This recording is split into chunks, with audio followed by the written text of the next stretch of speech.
Hey guys, today I'm gonna show you how to adjust your highlights in the Adobe Photoshop mobile app.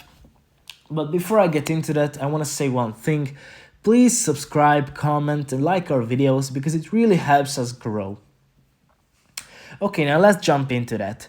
As you can see, I'm in the Adobe Photoshop mobile app at the main page. Here you can do all sorts of things, but we're just gonna focus on adjusting your highlights.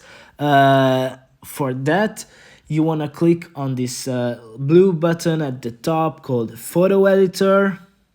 Let's click on that. Here you have to choose your photo for it. I'm gonna choose this random photo of a tattoo.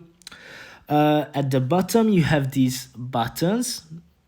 They're all different. You have to click on the adjustments, select highlights, and here you have this thing which you can move up and down, and it really changes your highlights. You can set it at any percent, let's say 45, 46, or lower, negative 54. So you can play with it. Okay guys, thanks for listening. See you in the next one.